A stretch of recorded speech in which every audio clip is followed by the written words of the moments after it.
Coming up next on The Voice of Alabama Politics, Happy New Year, a look back at 2020.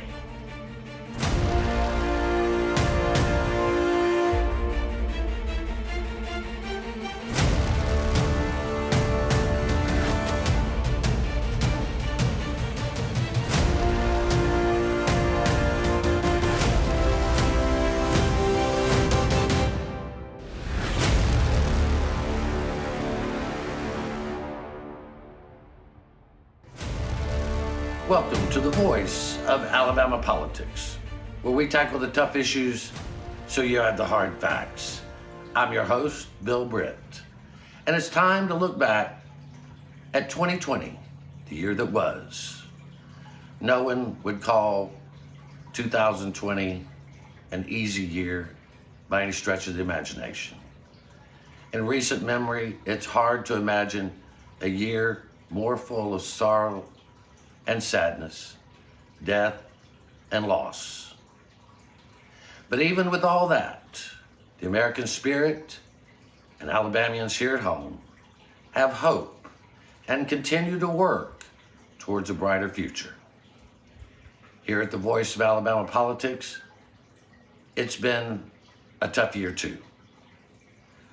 We've all lost loved ones.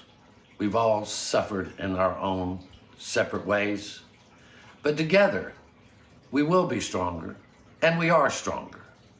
So let's look back now at some of the stories that mattered in 2020. You just keep taking on the tough issues, don't you? And it's a very serious subject. The coronavirus, COVID-19 strand, is here in Alabama. It's been here a lot longer than our public officials would have liked for us to know. But this week we did have on Friday one confirmed case. We understand there are more cases. Susan, it has been a trying week for the people of Alabama for the most part. We have seen the COVID-19 virus go in 1 week from one diagnosed case in Montgomery to 83 cases statewide. In an abundance of caution, today we are filming our show on a Friday with a very skeleton crew. Correct. You and I don't have to practice social distancing because we live together. Right. But we are doing that with others and keeping our crew safe. And today I'm home with my beautiful wife and partner, Susan. Hey, how are you? Good. I mean, we're coming to folks today from right outside beautiful downtown Attala. Yes, we At are. our family farm, a place we love dearly. We are doing our best to do what everyone should be doing, social distancing, to keep each other safe. Susan, we always start the show with we tackle the tough issues so you have the hard facts. And a lot of hard facts are facing us right now. The numbers are increasing exponentially in the state, and it just keeps getting more and more. But let's go through the numbers as we know them Friday afternoon. As of Friday afternoon, we're nearing 600 cases. Dr. Harris is saying that about 8 to 9% of those are being hospitalized, and about half of those are on an ICU. Not necessarily on ventilators, but in ICU. The staggering thing is we're increasing these numbers 40 to 50 a day right now. Yeah. And what the reality of that is it's taking so long to first get the tests and then get the results from the test. Right. That's why they're stacking up pretty quickly. And again, this is why we have to social distance, so that we flatten the curve so that our hospitals are not overwhelmed. One of the other things that is going on around here is Governor Ivey announced that while we are not going to shelter in place, as many cities in the state have done, including Birmingham and Tuscaloosa, she has done a statewide list of businesses or entities that should be closed, right, Susan? She has. We're talking about anything where people are in close proximity, nail salons, barber shops, gyms, theaters, concert venues, anything of that nature. She did mention that gun stores will not be closed. That was a question that was brought out. But anything where you're going to be in close proximity to someone or be touching them, department stores, furniture stores, anything where you're going to be in close proximity, including spas or massage, anything like that, has officially been closed. Susan, they have closed the schools, all the schools. The year is over. And Sort of. Kids are going hallelujah. Mama's going, oh my God. Dads are sitting in the car, waiting for it all to end, right? Right. Health professionals, including Dr. Harris, the public health officer for Alabama, has said, Josh, it's not more testing. It's more people getting sick because they're not following the rules. Yeah, I mean, have we tried putting the light inside the body? I don't know if, but, in all seriousness. There are people drinking Clorox, though. Yeah, well, that's, you got to get it right inside there. And from my perspective, politics and public health do not mix. That's like pouring gas on a fire. The only thing that's really winning from that conflict is the virus. So what I think we need to do is come together as a community, as the state and our local communities, to get the messaging straight, to understand the basics of this virus and what we can do to mitigate its spread among our citizens. So let me take a moment and say what those instructions should be from this time forward. Number one, stay at home when you can. Number two, when you go out, have a mask with you. Make sure that you're wearing a mask. Why? Because we know this virus has spread 90+% through the respiratory route. If we're infected and we don't know it, we're spreading the virus every time we breathe, more so when we talk, more so when we talk loudly, more so when we sing or yell. And that can go out as far as 10 feet from where we are. Wearing a mask keeps that self-contained. Will a mask help us from becoming infected from someone else? Maybe a little bit, but that's not enough to protect us. What we need is to protect our fellow citizens from this infection by wearing a mask. Governments will fail us. Institutions will fail us. But there is always hope. In Alabama, though separated physically, we should remain together in our fellowship of hope. So for me and Susan and all of us at the V, remain safe, have courage, and most of all, have hope. You're watching The V, the voice of Alabama politics. We'll be right back.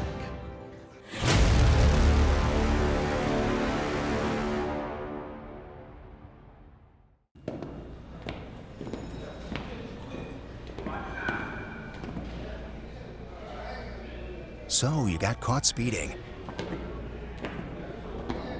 But this time you got more than a ticket.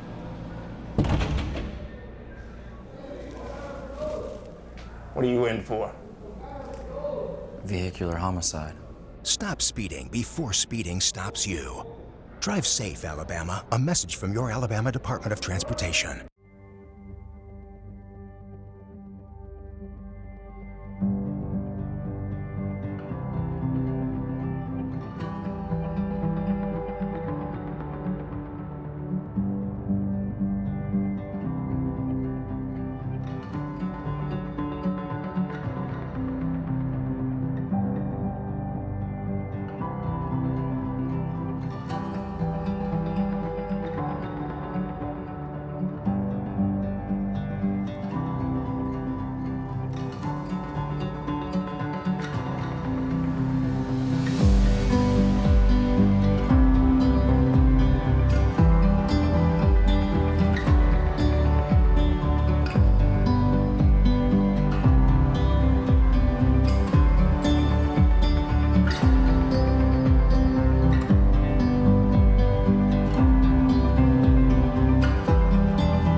Welcome back to The V, the voice of Alabama politics. politics. It's hard to imagine, but now we look at 2020 and know that those who work in grocery stores, those who work behind the counter at fast food restaurants, those that deliver goods and services are everyday heroes. They kept working despite the pandemic. Then there are those politicians who kind of cut and run. But still, people pulled together, even though some of them wanted to pull us apart. The doctors, the nurses, the healthcare professionals and scientists that have helped see us through this pandemic. While we have miles to go, it's a good thing to remember where we've been. Another look back at 2020. Mike Hubbard was convicted on June 10th, 2016. It is now the end of June 2020.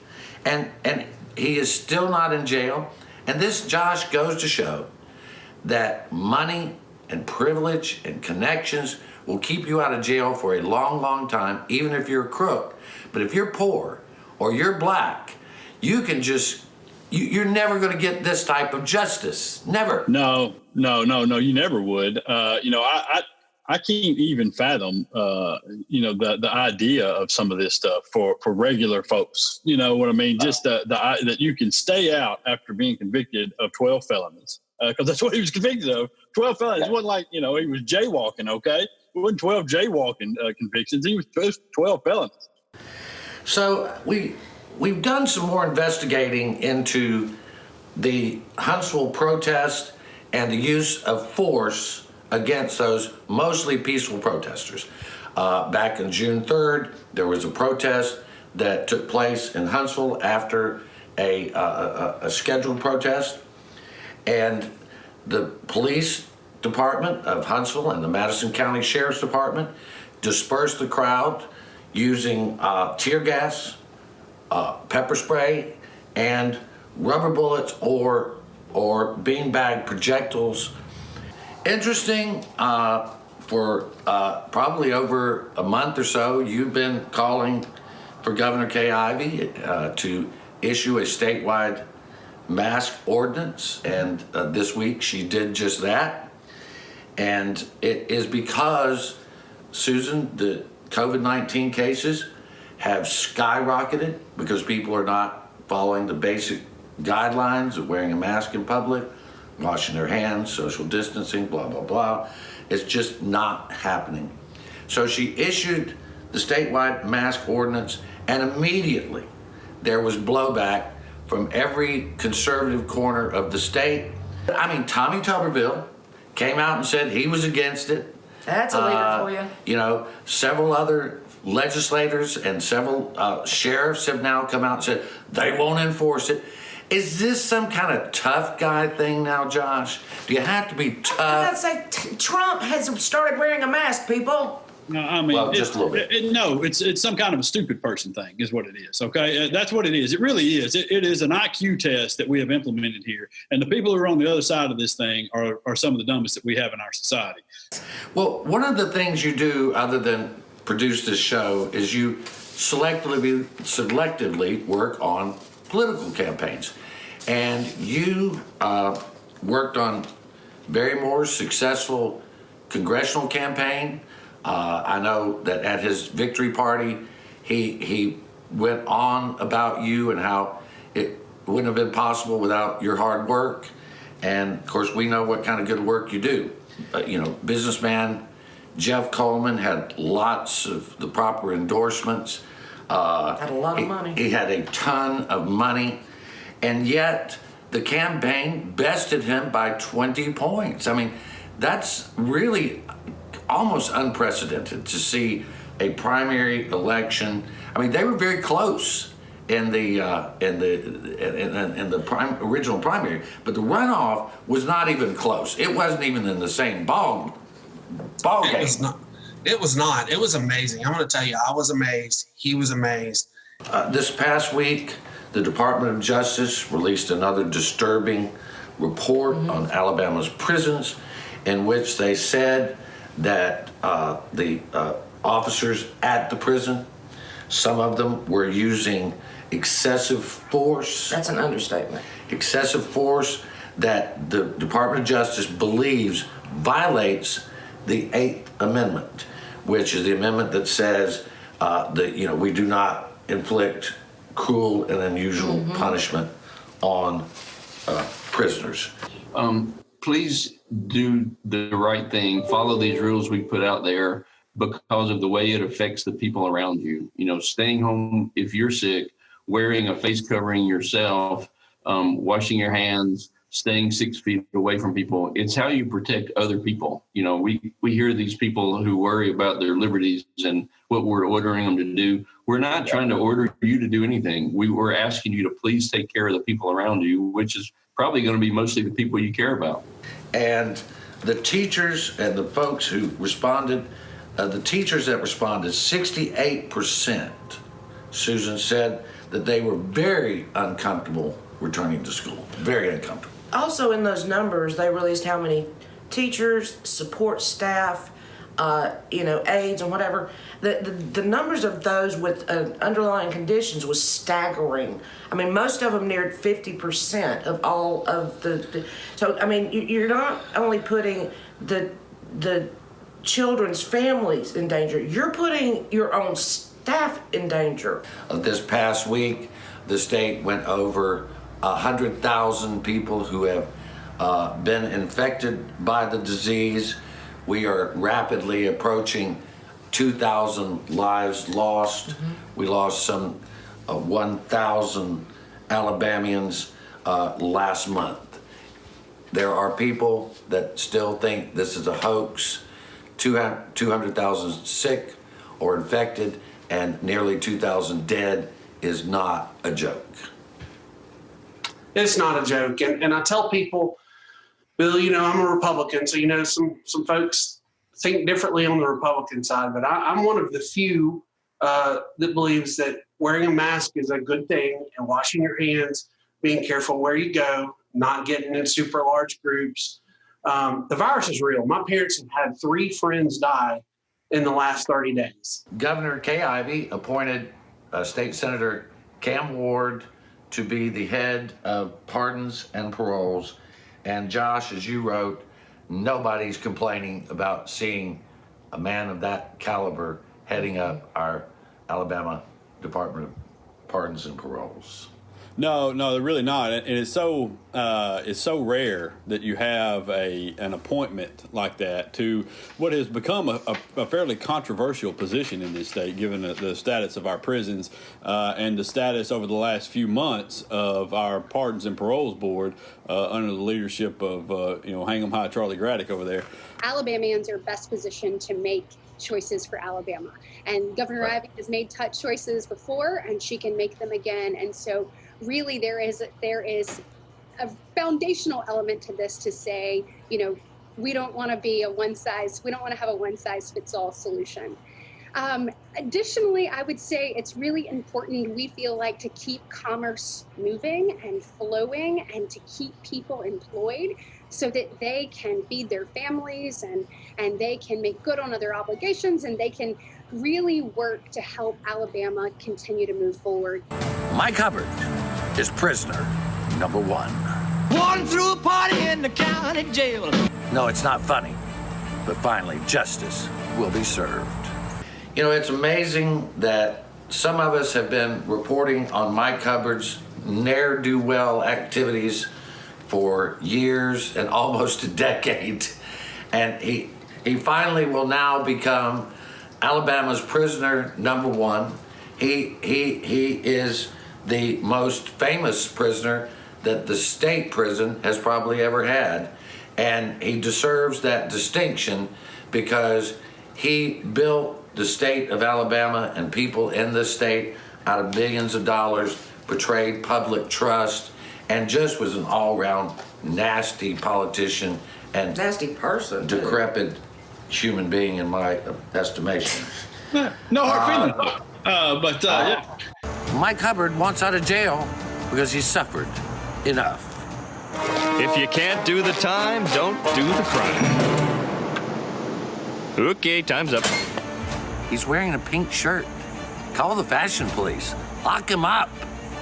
You know, Mike Hubbard is sentenced to 4 years in prison, 16 years probation.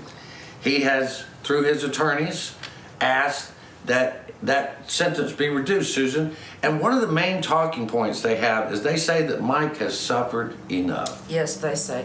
Well, you know, he lost his position as speaker. He lost his ability to vote.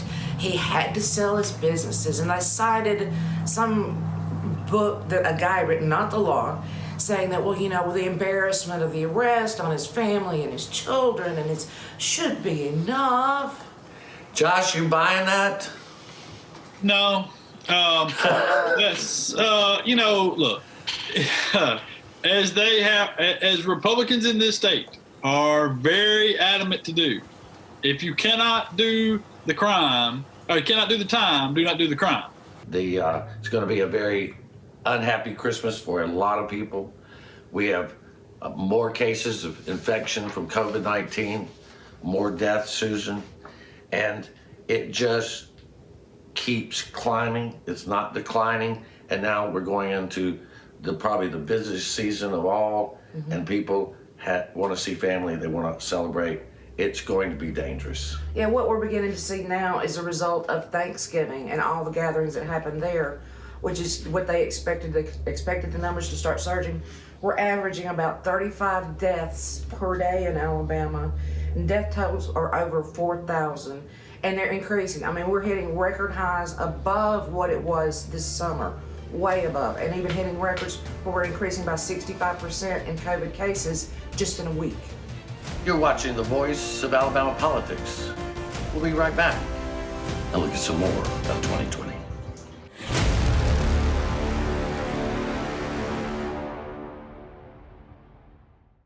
Your career isn't a job, it's a journey. Your next job could lead to bigger things, and you're in charge of how fast and how far you want to go. At alabamaworks.com, you can connect with employers and start working right now. Then chart your path forward with training and career planning tools. That next paycheck is great, but it's only the beginning. Start a great success story at alabamaworks.com. You'll never guess what 400,000 people in the U.S. were using when they crashed their cars last year. No, not this. This. Distracted driving will kill you. Drive safe, Alabama. A message from your Alabama Department of Transportation.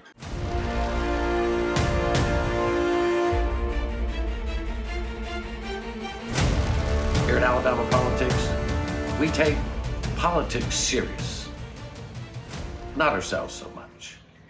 We like to laugh a bit, even if it's at our own expense. Let's look back at some of those funny moments, off guard and unafraid. Some people just aren't taking this disease seriously.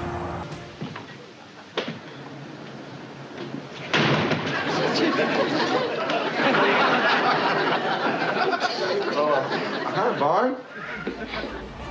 Wake up, goobers. Susan Brett, editor at APR and research guru extraordinary. Nary. Yeah. And Susan Brett, my constant companion. How are y'all doing? Good. I thought I was your constant companion, but okay. Y'all are on the phone enough to warrant that. That's for sure. There's a call for early budget hearings. Senator Dale Marsh breaks it down. That won't work. No? Why not? Because, you see, you gotta raise the axle above the cannon parcel when you put it in the ceilery. You just can't take a finger and lifts up the wheel when the bag comes down and fall with celery. Put a little saplifers in it. Otherwise, what have you got? Well, it always worked before. Makes sense to me. Governor Kay Ivey issues a mask ordinance. Some people aren't happy. The kid's unhappy. So am I. Love that fact. Don't cry. Stooges? Crybabies? Both? Josh, how are you doing? Oh, I'm great. Back in the state of Alabama, so we're doing okay. Well, they did try to stop you at the border, I hear, but it was not, they could not keep you out. That happens sometimes. How are you, Charlie? I'm great. How are you? I was going to ask, have you and Elizabeth Warren been shopping together lately? Can you do the dance? Can you do the... Coach Tommy Tuberville thinks $600 a week for emergency unemployment is way too much. What does he really want? Other people's money. Oh, he used to be in the investment game. That's what it is. Mo money. The Department of Corrections told me don't bother to call them anymore. They couldn't do anything about it, so there you go. Jonathan, I know y'all do a lot of online shopping as well. We do. I wish I owned some stock in Amazon. I might consider doing that. It's doing really well right now. I say that every day. And we'll see you at the polls. That's right. Oh, everybody loves me. I don't. Yeah, right. You keep on believing, brother. Got my newest Trump hat. Got my Trump gold playing cards. Thank you for watching The V. You watch us because we watch them.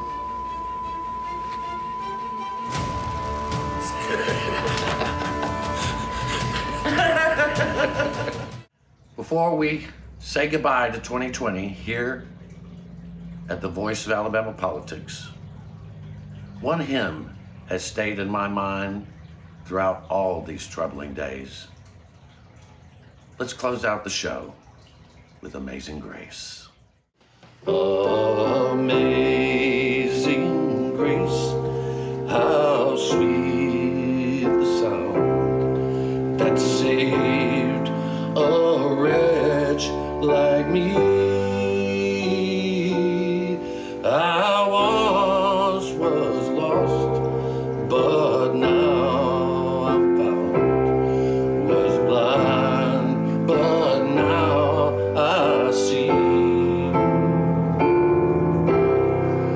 From all of us here at the Voice of Alabama Politics, Happy New Year.